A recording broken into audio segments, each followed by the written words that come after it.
This computer, let's go. Woo! Here we go. Sermon time at Edgecomb Community Church, Snow Church Edition. So, this is part 3 of a 5 sermon series about the many things we are. So, the past couple of weeks, we've already been exploring some of the key qualities and aims that contribute to who we are as a church, as Edgecomb Community Church, as a community of spiritual practice. So if you remember, 2 weeks ago, if you weren't here, you can review it later, but I preached about how we are united, which does not mean that we flee from our differences or from healthy conflict, but rather that we root down together in shared celebration of the things that make us different from one another. Why?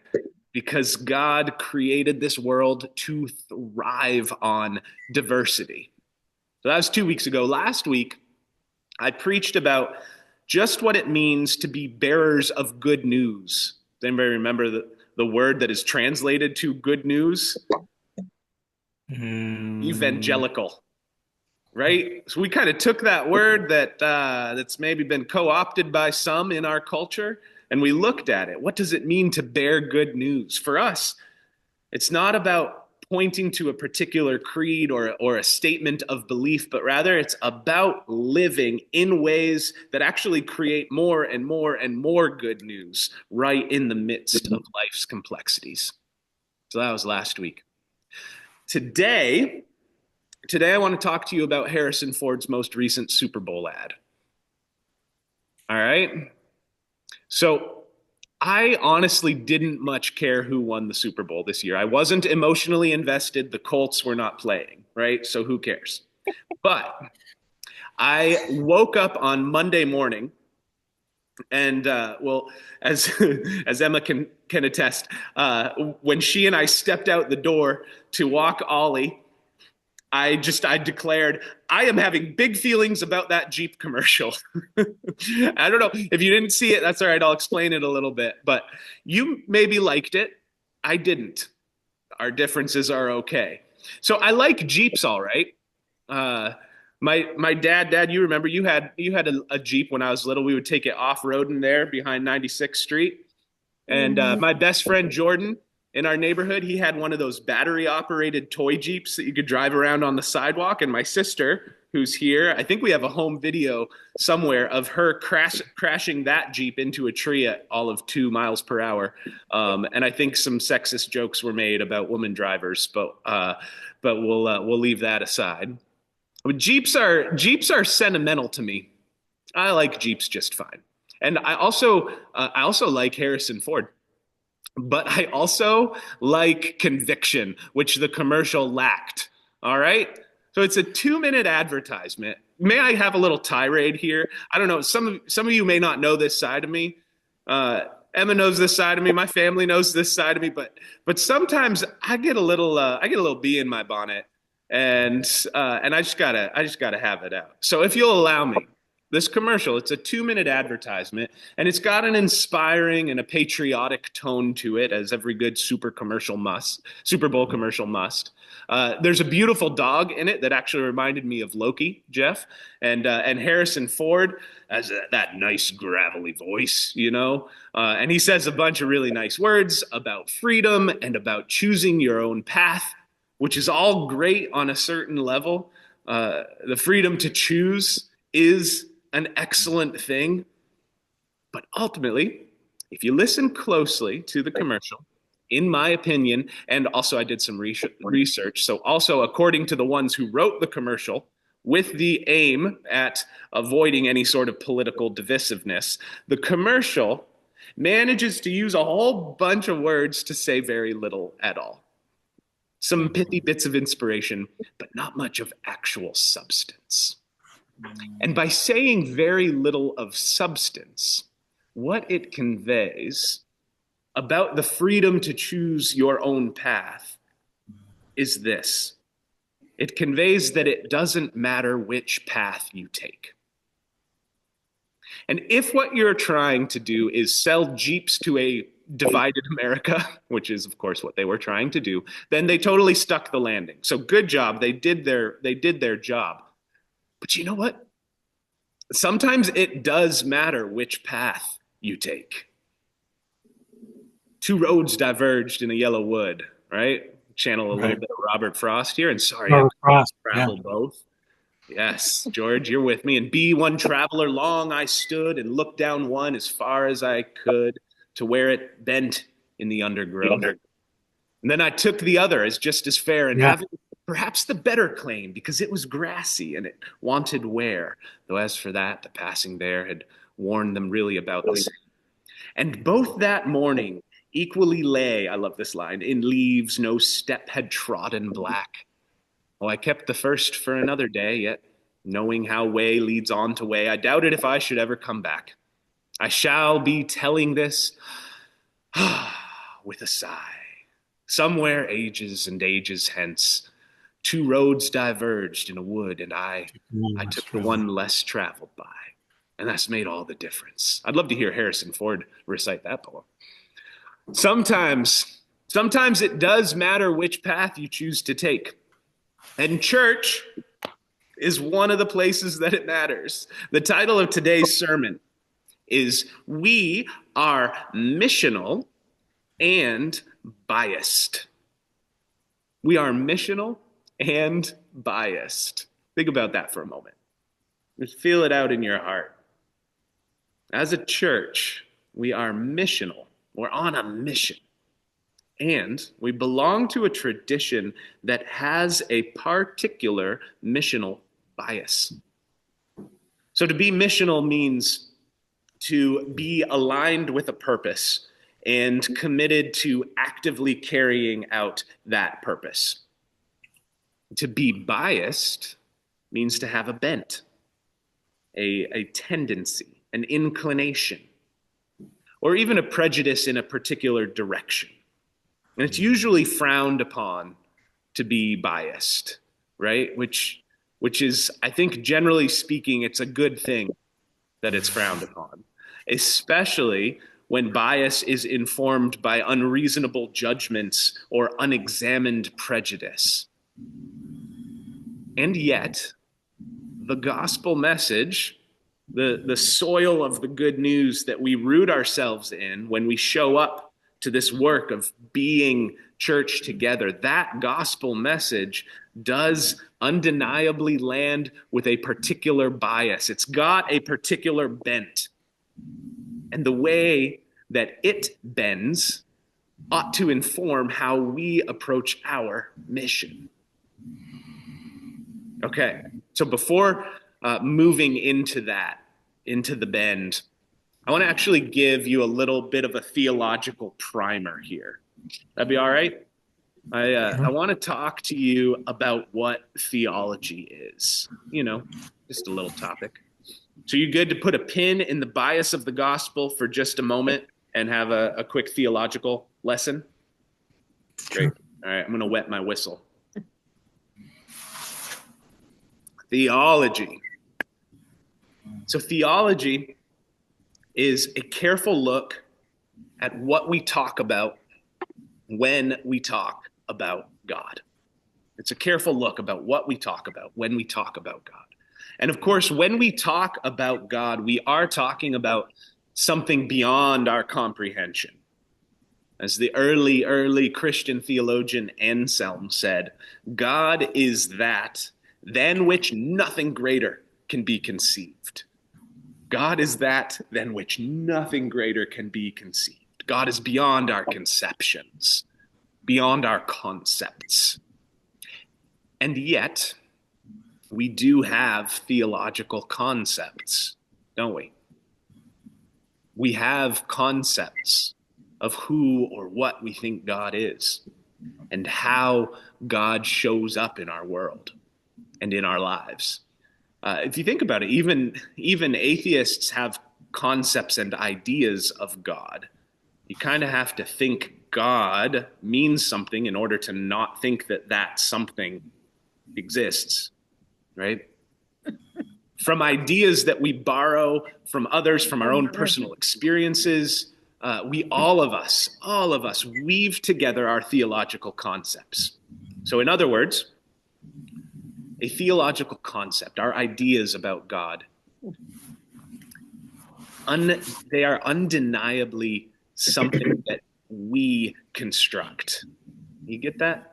There's something that we make, that we put together. We humans put together our concepts of God in order to make meaning. That's the theological task and invitation.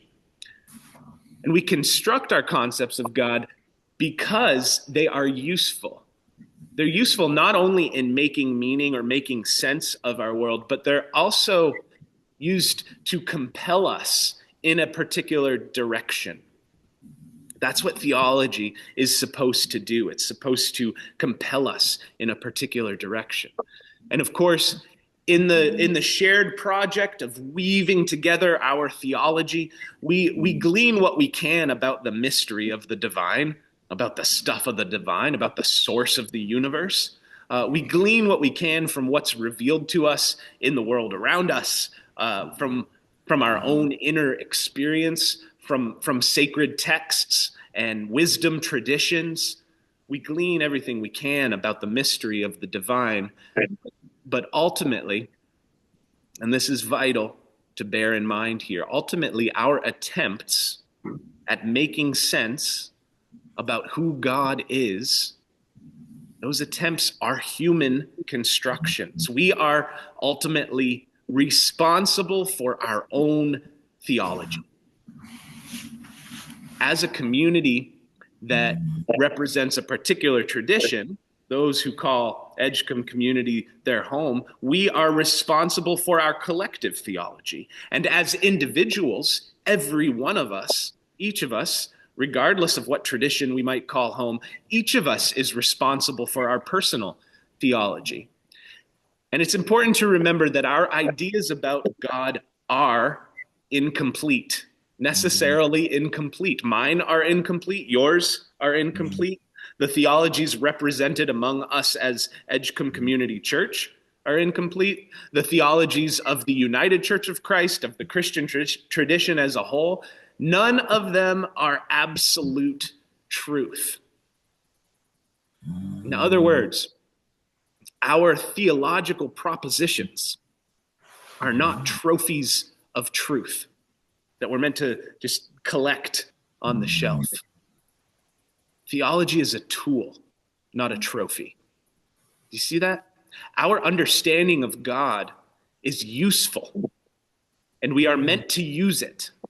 And we are responsible for how we use it. All right, so hear me on that. Listen close. We are responsible for how we engage the world with our ideas of God. And so is every other being who has the audacity to carry the name of God on their lips.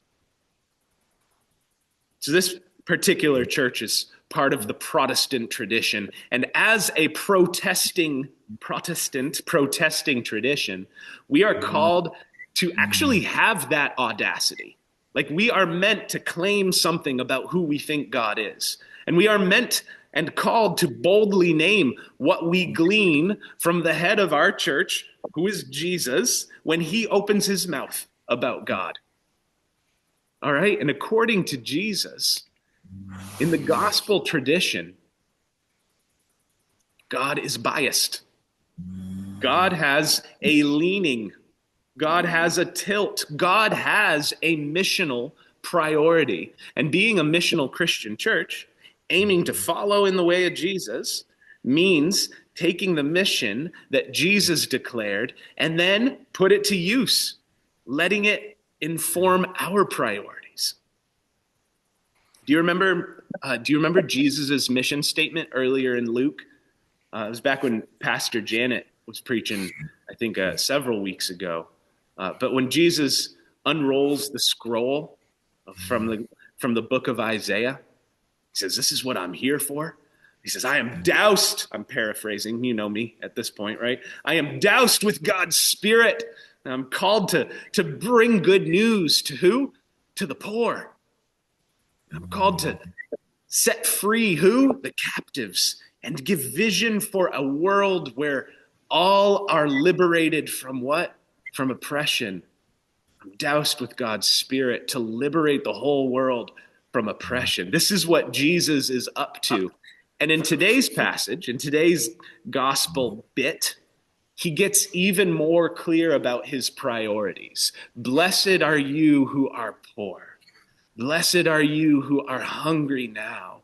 Blessed are you who weep now. Blessed are you when people ridicule you now. But woe to you who are rich, who are well fed now, who laugh now, who are admired and praised now. It's clear. Jesus came to bring good news to the poor, to the hungry, to the grieving, to the disparaged, and the dispossessed. And now, there's an important thing here, I think, in the full political context of Jesus' message and mission. It's important to recognize that the gospel is not valorizing poverty. It's not saying that poverty is something to pursue or to be okay with. It's important to distinguish that poverty is a result of oppressive forces taking more than their share at the expense of the livelihood, the vitality, the thriving of others. The prophetic books of the Bible that informed Jesus' own theology and Jesus' own biased ministry and mission, they make it very clear that oppressive forces are not aligned with God's vision for this world. The systemic evil of poverty is not aligned with God's vision for this world. So how do we reconcile that with what Jesus is saying here? Blessed are the poor. In the Gospel of Matthew's version of this teaching, it's interesting. In Luke, it's the teaching on the plains. In Matthew, it's the Sermon on the Mount. But in Matthew's version of this teaching, it is written, "Blessed are the poor in spirit." So there are many commentators who suggest that Jesus is advocating for spiritual poverty, a being emptied before God, a humble receptiveness to God. And that might be, in part, there's some good fodder there. But we're in Luke this week, and Jesus in Luke is quite clear. It's not a spiritualized message. Blessed are the poor. Woe to the rich. So I looked for some guidance on this question from the tradition of liberation theology. The Peruvian theologian Gustavo Gutierrez.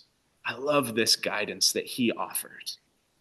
He insists that these teachings of Jesus are not a glorification of poverty. He says you can't be with and for the poor unless you are against poverty.